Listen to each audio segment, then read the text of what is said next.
Welcome to the 2013 Biblical Study Tour. How many of you read the letter? And you have it with you in your packet, so you can look at it later on. But I'm going to highlight a couple things. The biblical story, the story of the Bible, rooted in time and space, takes place in a lot of different countries. Just to my mind came Cyprus, Egypt, Greece, Iran, Iraq, Israel, Italy, Jordan, Lebanon, Macedonia, Malta, Syria, Turkey. Can anyone think of another one? But on this tour, we're going to be looking at two of those, obviously, Greece and Turkey. Greece is a place you're already familiar with. How many of you are weak in history? You don't have to confess to that. But everyone knows something about Greece. We know, we watch the Olympics, okay? You've heard of Zeus and Apollo.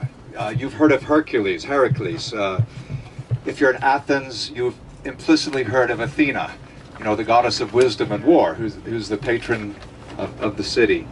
What else have you heard of? From the Bible study, you've heard of Corinth. We've all heard of marathons, and we're actually very close to Marathon. All these places are just really a couple hours away. Delphi is a bit farther, Delphi. Delphi is another beautiful place. On one of our tours, we had a pre-tour to Delphi, just stunning. These are places you've heard of. You've watched Greek weddings, maybe a big fat one.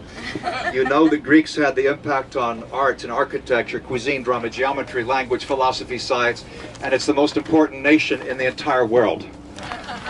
So certain people say. You've heard of the Iliad and the Odyssey. You've heard of Homer. You may not know who Homer is. It's not a Simpson. It's a guy who wrote in the 8th century BC. You've heard of him. Maybe you've read him. Maybe not. Then I thought of Greek yogurt, feta cheese, moussaka, which my wife had at dinner the night before last, ouzo, which is fun to drink. We've heard of this. Greece matters. Now, so why are we doing Greece and Turkey? Well, the funny thing is, Turkey is hardly mentioned in the Bible, apart from the Hittites. Because the Hittite Empire was centered in Turkey. They didn't call it Turkey, they called it Anatolia. But Turkey is more of a New Testament place. That is the ministry of the Apostle Paul. There are more churches mentioned in Turkey than there are in Israel or any other city in the New Testament. I mean, Turkey's the hot place. And that's significant. And I was just counting them up. I didn't realize that until I was preparing these words last week. But wow, so Turkey really is a lot of... And then you have the churches planted in Turkey, like in Acts 14, Acts 19, and so forth. So that'll be fun. But for our purposes, Turkey is more connected with the New Testament. So how about Greece? Okay, so where is Greece in the New Testament? Well, between Macedonia and Greece, you have the churches planted in Acts 16, Acts 17, with returns. But there isn't... I mean, the thing about the New Testament is it's written in Greek. And the significance has to do with the program of making things Greek. So sometimes you'll see signs, it'll say, it looks like it says Hellas, the Greek word for Greece. So Hellenic is Greece. Hellenization, like making someone Hellenization is that program of making Greek culture everything. Like your kids need to be educated in Greek culture and language. You need to do athletics the Greek way, or maybe not the Greek way, but you need to do the athletics the Greek way. They did it without any clothes. In the modern Olympics, we wear clothes. At least I think so. But there is this tremendous pressure to be Greek. And maybe the motor for this, the guy who really pushed this, are you filming me or just, I thought you were just taking the odd picture, Ed. No, I had no idea you were filming. Okay, I'll stand up straight. Clean up your act. Alexander the Great pushes for this culture. I mean, okay, Greek's an important place in the Archaic period. Things are really hopping in Athens, 500 BC, 400 BC. But the Persians still have an awful lot of power in the region until when the Greeks take over, and that's happening a lot in the 4th century. And so by the 300s, the Greeks have taken over from the Persians in Israel, in all the Bible lands. And the basics of this I put in the sheet here, which I think can help you. So what am I saying? Alexander the Great pushed so hard for Greek, that not only was the Old Testament translated into Greek, 3rd century BC, but because of the exiles, think Assyria, Babylon, most of the Jews lived not in Israel. Most of the Jews before Christ lived in other places, like Egypt, think Alexandria, or they lived in Turkey or Greece or wherever.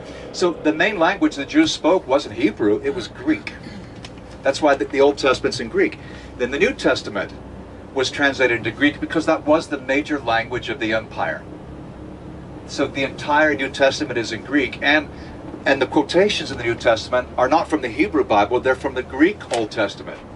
So Greece has a lot to do more with that Old Testament period that sets up for the New.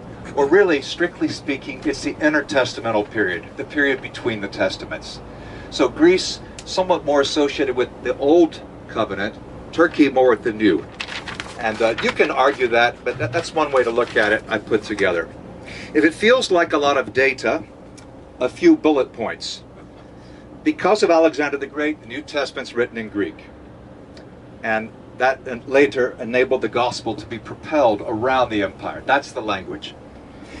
Second, thanks to the Greeks, we have the Jewish Bible being in Greek, the Septuagint. Third, intense pressure to become Greek.